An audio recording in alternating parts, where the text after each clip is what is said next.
अंदाजा नहीं था मुझे कि इस तरह का क़यामत सुगरा का मंजर होगा। बेगुनाह लोगों का लहू किसके हाथ पे तलाश किया जाए। आपको साना 30 सितंबर आपको पक्का किला ऑपरेशन पता ही नहीं है। तो ये कहना कि हमारी सिर्फ मुहाजिर दुश्मनी की बुनियाद पर सियासत है, ये गलत है। हम दहशतगर्दी के खिलाफ हैं। लोग जानते हैं कौन है, उनको गिरफ्तार करना चाहिए। अगर ऐसे गिरफ्तार नहीं करेंगे तो इसी तरह कोई ना कोई और साना हो जाएगा। मैं MQM के खिलाफ मज़ामत से कभी इनकार नहीं करता कि हाँ, हमने उनके खिलाफ मज़ामत की। इतनी मैंने लाशों की तस्वीरें बनाई, उतने मेरे पास रोल नहीं थे। मेरे पर भी उसने जब फायरिंग की तो मैं छुप गया। जब मेरे को गोली लगी थी मैं 15 साल का था। इतनी लाशें पड़ी हुई थी कि कोई उठाने वाला नहीं था, बिल्कुल सन्नाटा था। आज तक ऐसे लंगड़ा के चलता हूँ, पाँव मुड़ता ही नहीं है सर।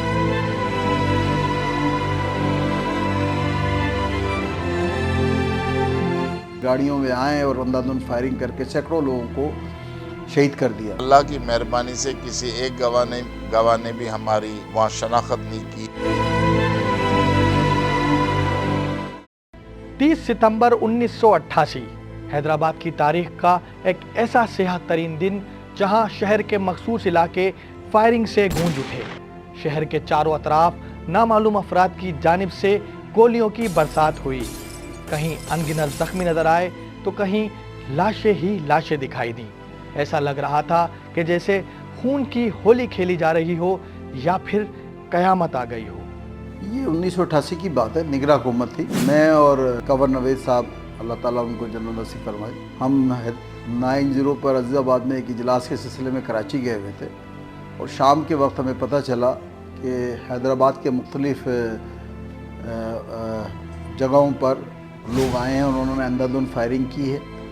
वो हीराबाद से लेकर लतीफ़ाबाद हर जगह जो है वो एक इतला के बाद दूसरी इतला। उस ज़माने में मोबाइल फ़ोन तो नहीं होते थे, तो फिर हमने फ़ोन करना शुरू किए। पता चला भाई हीराबाद में ये हो गया, पता चला पक्के किले पे ये हो गया, कोहिनूर चौक पे ये हो गया, नए पुल पर ये हो गया, लतीफ़ाबाद के फला गर्ज़ के हर जगह से इतलात आना शुरू हुई। वो तादाद बढ़ती चली गई। फिर मैं और कंवर नवेद साहब जो है वो दूसरे दिन सुबह सुबह फिर हैदराबाद पहुँचे। तो ये साना 30 सितंबर जो है वो 1988 में हुआ और ये इस तरह पहली इतला हमें मिली। हैदर चौक पे जब मैंने देखा इसरार सिद्दीकी SHO जो था वो एक केबिन के पीछे छुप के बैठा था। मैंने देखा, ललित साहब को बताया, मैंने कहा सर ये तो इसरार सिद्दीकी SHO बैठा हुआ है। ऐसे जो बुलाया, इसरार आवाज़ दी। जब इसरार को आवाज़ दी, इसरार साहब ने कहा कि हाँ यार मुझे पुलिस वाले छोड़ के भाग गए, मैं अकेला तना क्या करूँगा। हमने वहाँ देखा हैदर चौक पर जो लाशें पड़ी थी, एक मासूम बच्चे की मैंने लाश देखी तो मेरे आंखों में खुद आंसू आ गए। मुझसे कुछ रहा ना गया। मतलब इतनी दर्दनाक कहानी थी कि मैं मेरे फ़ोटो बनाते बनाते मेरे हाथ कँपा रहे थे। इतनी मैंने लाशों की तस्वीरें बनाई, उतने मेरे पास रोल नहीं थे। मैं इतना परेशान था। मेरी पहचान ये थी कि मैं 5 वक्त नमाज पढ़ता था, स्पोर्ट्स खेलता था। तो कभी किसी ने, और मेरे सारे दोस्त जो है सिंधी भी हुआ करते थे, लेकिन उर्दू बोलने वाले भी दोस्त थे, पंजाबी बोलने वाले भी दोस्त थे, पश्तो भी थे। तो किसी को गुमान नहीं था कि ये कादर मक्सी जो है ये नेशनल सियासत में जाएगा और इतने आगे तक जाएगा कि अब उस पर केसेस आ गए और वो एब्सकॉन कर रहा है, रूपोश हो रहा है। ये सितंबर हैदराबाद के मासूम लोगों पर सितमगर साबित हुआ। नामालूम कारें शहर में दंदनाती रहीं, गोलियों की बरसात से निहत्ते शहरियों का खून बहता रहा और हैदराबाद की ये शाम लहू लहू हो गई। मारने वालों का हदफ मासूम लोग थे, लेकिन मरने वालों को ये इल्म ना था कि इन्हें कौन मार रहा है और क्यों मार रहा है। अलमनाक सानिया में किसी का शीर खार लुकमा अजल बना तो किसी माँ बाप का इकलौता चिराग गुल हो गया।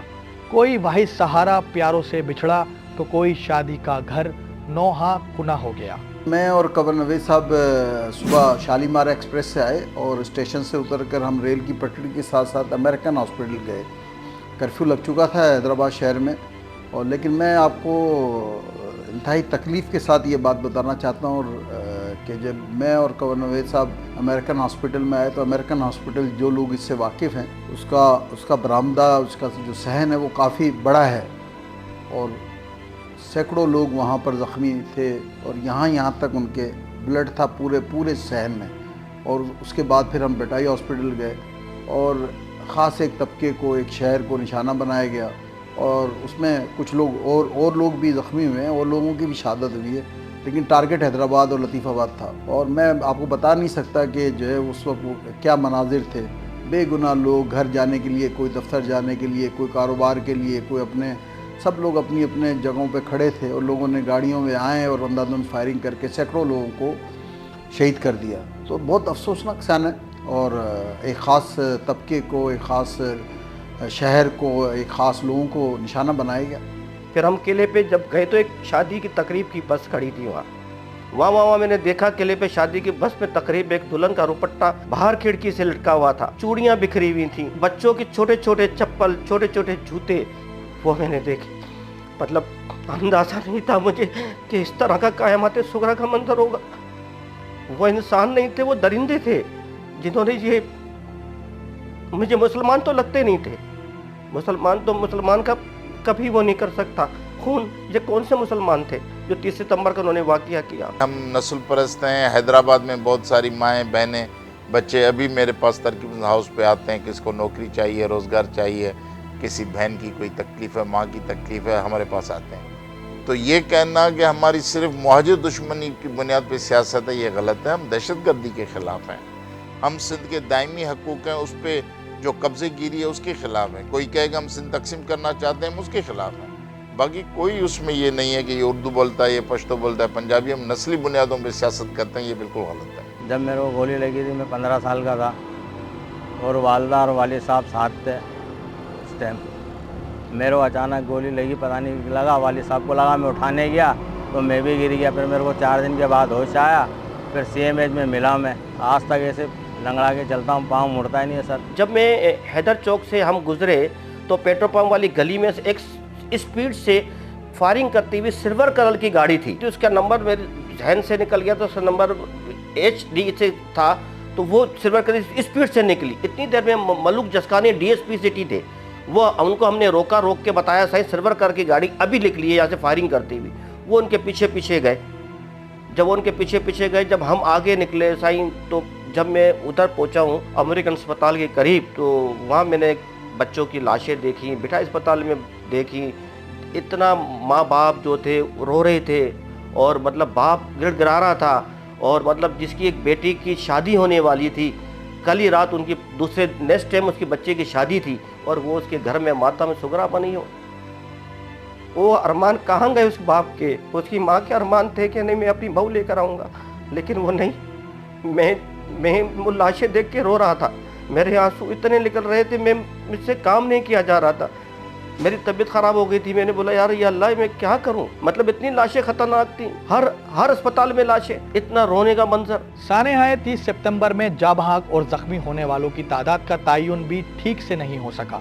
सरकारी इदारों और मुख्तलिफ अखबारात की रिपोर्ट्स में तादाद मुख्तलिफ रही, लेकिन मुसद्दका मालूमात के मुताबिक सानेहा में मरने वालों की तादाद 250 से भी ज़्यादा थी। 68 मुकदमा दर्ज हुए।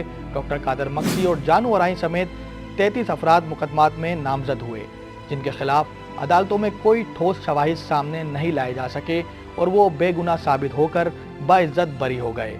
इन्होंने भी अपने ऊपर लगाए गए इल्ज़ामात को झूठ करार दिया। देखें, ये एक इल्ज़ाम था।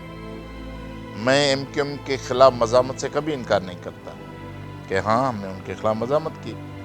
बाकी ये जो 250 लोगों के कत्ल का ये मुझ पर इल्ज़ाम था और हम जेल गए, हम गिरफ़्तार हुए, उस केस में हमें चार्ज फ्रेम हुई, हम जेल गए, हमने 4.5 साल जेल काटा, कुछ हमारे साथियों ने 6 साल जेल में गुजारे।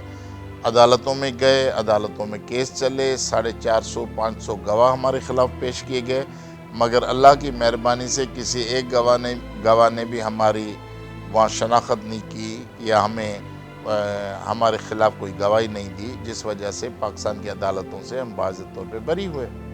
पहले सेशन कोर्ट ने की, फिर सरकार गवर्नमेंट हाई कोर्ट में हमारे ख़िलाफ़ गई, फिर हाई कोर्ट ने हमें बरी किया। तो जब अदालत ने बरी किया तो समझो ये इल्ज़ाम झूठा है। अफसोसनाक ये बात यह है कि मेरी शहर को निशाना बनाया गया, मेरी बच्चों को, मेरी बुज़ुर्गों को, मेरी माँओं बहन बेटियों को निशाना बनाया गया। वजूहत तो कुछ भी हों, जुल्म था, ज़्यादती थी। और आज के बच्चे जो मैं किसी जमात का हवाला नहीं देना चाहता, लेकिन आज की नस्ल को कि आपको कस्बा अलीगढ़, आपको साना 30 सितंबर, आपको पक्का किला ऑपरेशन, पता ही नहीं है कि किस तरह बेदर्दी से नहीते मासूम लोगों को शहीद कर दिया गया और आज तक उनके कातिल पकड़े नहीं गए हैं, किसी की निशानदेही नहीं हुई है।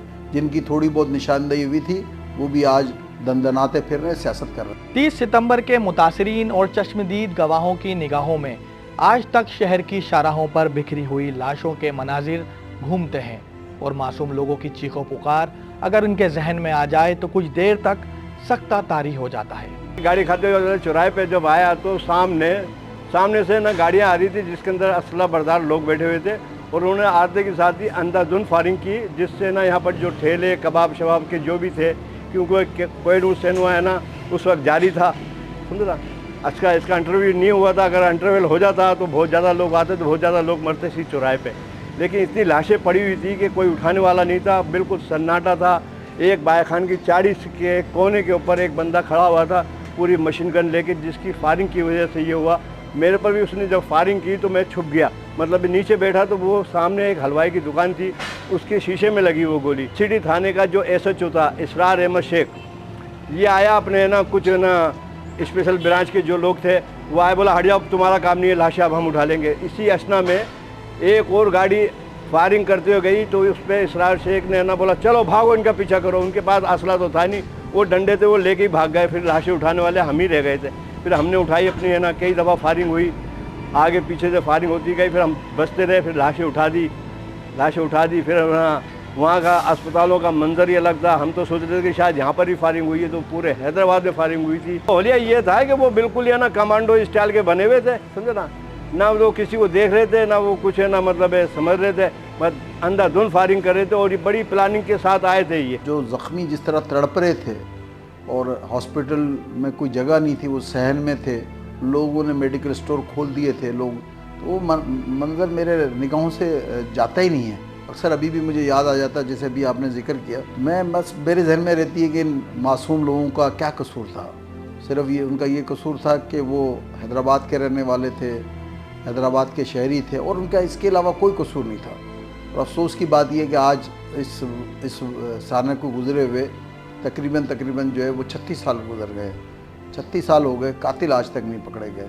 मैं जब ये वो आपने पूछा मुझसे, जब मैं उन मासूम लोगों के चेहरे याद आते, मुझे वो तड़पते हुए ज़ख्मी थे, कुछ लोग शहीद हो गए थे, तो मुझे बड़ा दुख होता है। फिर जब मैं पहुंचा ताराचंद अस्पताल, वहाँ मैंने लाशें देखी, जगह नहीं थी मुर्दे खाने में, लाशें रखने के लिए जगह नहीं थी।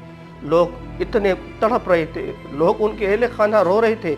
सब में जिसका एक बेटा था जवान, वही घर का खर्च चलाने वाला, वो उसके माँ और बाप धाड़े मार मार के रो रहे थे, लेकिन कोई परेशानी हाल नहीं था। उस वक्त 120 का मेरे पास कैमरा था जिसमें 12 रोल होते हैं। अब वो कैमरा था, उसमें मेरे पास 5 रोल थे, वो ख़त्म हो गए। फिर मैं अलीसन साहब के साथ था तो उन्होंने कहा कि भाई रोल ख़त्म हो गए। उन्होंने मुझे डांटा भी। इतनी देर में वो अल्लाह ने कोई फरिश्ता बना के भेज दिया, चौधरी इकबाल चैम्बर के सीनियर मेंबर थे, वो मुझे कहने लगे यार अली वाहिद मेरे पास डिक्की में एक कैमरा पड़ा हुआ है। उन्होंने मुझे ऐसा एक कैमरा, ये वाला मुझे कैमरा दिया और उसमें 36 रोल थे। वो मैंने फ़ोटो वहाँ से क्लिक करना शुरू किया, लेकिन लाशें इतनी थी, 36 रोल भी क्या करता। सानेहा के 36 साल बाद भी ये इल्म न हो सका कि कत्ल होने वाले 250 से ज़ायद बेगुनाह लोगों का लहू किसके हाथ पे तलाश किया जाए। लोग जानते हैं कौन है, उनको गिरफ्तार करना चाहिए। अगर गिरफ्तार नहीं करेंगे तो इसी तरह कोई ना कोई और साना हो जाएगा और लोग इसी तरह फिर आपकी तरह कोई स्टोरी बन जाएगी। स्टोरी नहीं बनना चाहिए। इस शहर के रहने वाले थे और सबसे बड़े इंसान थे, पाकिस्तानी थे, हिजरत करके आने वालों की औलादें थी और उनमें कई ऐसे लोग भी थे जो हिजरत करके आए थे। आज वो कहाँ हैं? वो लोग छूटे हुए हैं, किसी को कोई सजाई मौत नहीं हुई। हमारा ये कानून क्या है? हमारा कौन सा कानून है? जंगल का कानून है हमारा। पाकिस्तान में क्या है? ये दन दराते हुए मारते हुए चले जाओ और वो दूसरे दिन छूट जाता है। ये तो एक प्लानिंग के तहत सारा गेम हुआ ना। कुछ बातें ऐसी होती है, मैं बोलना नहीं चाह रहा। बात ये है कि इसमें कई लोग शामिल थे इस गेम के अंदर। ये पहली प्लानिंग थी कि आपको बस ये टास्क दिया, आपको नहीं करना है, उन्होंने किया काम। वो सितंबर 1988 के 2 साल बाद एक और सानेहा रूनुमा हुआ जिसे सानेहा-ए पक्का किला कहा जाता है, जिसके बारे में सिंगल स्टोरी पर जल्द एक डॉक्यूमेंट्री पेश की जाएगी और ऐसे मनाजिर दिखाए जाएंगे जो पहले कभी मंजर आम पर नहीं आए हों।